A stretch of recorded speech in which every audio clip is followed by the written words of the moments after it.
Se soubéssemos, se soubéssemos, não teríamos cometido os erros que cometemos, né? E Jesus disse isso a nós, através das palavras que ele pronunciou no Calvário, crucificado, né? Ele pede ao Pai e nos perdoa, porque não sabemos o que fazemos, né? Então, isso foi a maior demonstração de amor que ele pôde nos trazer, né? No entanto, nós, constantemente, no dia a dia, em todos os momentos, agimos errado. Não colocamos a nossa caminhada no caminho reto e perfeito, né? Por exemplo, primeira frase que Emmanuel nos traz, o homicida. O homicida não mede as consequências, ele pensa no ato, né? E aí ele sofre com a dor que lhe é trazida através do seu ato inconsequente. Sabemos nós, espíritas, que este é o ato pior que a pessoa, o ser humano pode providenciar para si mesmo, né? Que é uma grande responsabilidade.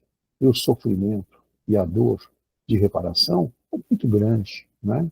Então, se ele, como diz Emmanuel, se ele soubesse da consequência, ele não desferiria qualquer golpe contra a sua vida, né? Porque sabemos que Deus, Jesus, nos deram a vida e nós não temos o direito de tomá-la, né? Então, vejam qual responsabilidade maior é essa, né? E na seguinte observação que Emmanuel nos faz, o caluniador elimina as crostas de sombra e enlouquece a visão, né? Leva, às vezes, em situações até desfavoráveis, desastrosas, né? Existe até uma história a respeito da calúnia, né? Que eu gostaria de comentar com vocês, é com referência ao caso de Santa Marina. Santa Marina, ela viveu no século VI e ela era órfã de mãe, né? E seu pai, Eugênio, ele, após a viuvez, ficou viúvo, né, prematuramente, e com a filha pequena, ele entregou essa sua filha para parentes criar, porque ele foi chamado aos cuidados de Deus. Ele se ingressou em um mosteiro, né? E de lá, nesse mosteiro, ele acabou se envolvendo. Mas, em relação à Marina, ele sentia muita falta da filha e ele vivia triste, cabisbaixo, porque estava ali assumindo um compromisso perante as leis divinas no mosteiro, mas lhe faltava a filha que ele amava, né? E um dos abades, dos monges lá do mosteiro, o indagou. Por que ele era tão triste, né? E o que acontecia? E ele relatou que ele tinha vontade de ir embora do convento, né? Porque lhe faltava o amor, ele queria dar o amor para a filha também, né? Mas ele tratou, junto com os monges, como um filho. Ele disse que era um homem, era do sexo masculino, né? E o monge prontamente pensou, conversou e analisou. Falou, não, traga, traga ele para morar conosco aqui, traga ele aqui para o mosteiro, né? E assim o fez. Ele foi correndo buscar a filha. Só que cortou o cabelo dela, a vestiu com as roupas do monastério, né? E apresentou como, não era Marina, apresentou como Marino, como homem, né? E assim foi. E se passou. Ela já lá com 14 anos, né? E o pai, que se chamava Eugênio, veio a falecer. E eles tinham um trabalho de divulgação, de venda de produtos que fabricavam no mosteiro e tal.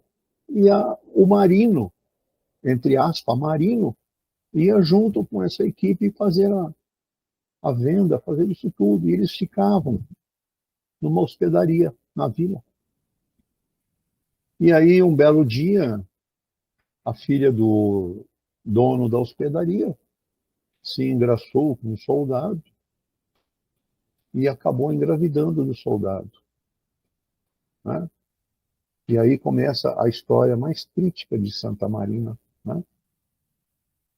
A filha do dono da hospedaria acusou Marino, acusou Marino de ser o pai do abuso que ela sofreu, ser o pai do filho que ela esperava, né?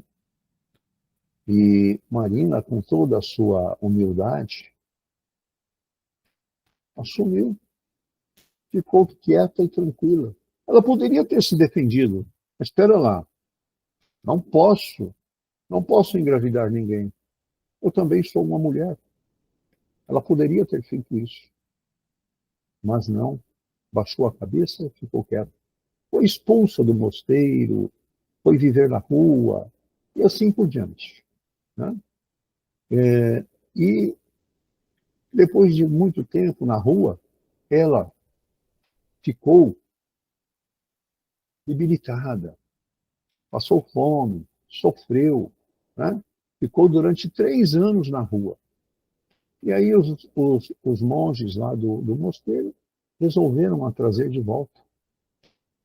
Porque quando nasceu o filho, a mãe da moça lá pegou e levou o filho para Marino criar, dizendo que o filho era dele. Ela abraçou o filho, assumiu o filho e o criou, né? E viveu na rua, dividia o pão que ela ganhava na rua, ela dividia com o filho. E assim foi. Quando ela voltou para o mosteiro, e a recolheram de volta depois de 3 anos, ela veio a falecer. E aí, o que ocorreu? Poucos dias depois que ela estava no convento, ela faleceu. E aí, na preparação de tudo, preparando o corpo e tal, os monges descobriram que ela não era um homem, ela era uma mulher. E aquilo foi uma coisa bombástica que aconteceu dentro do convento, né? Então, os monges, não, vamos colocar ela no oratório, vamos colocar ela lá e vamos colocar a notícia de que se tratava de uma mulher que vivia a situação de um homem, né? E exerceu essa função de masculina muito bem, porque quando ela retornou, ela foi forçada a trabalhos pesados, né? Sofreu muito, né?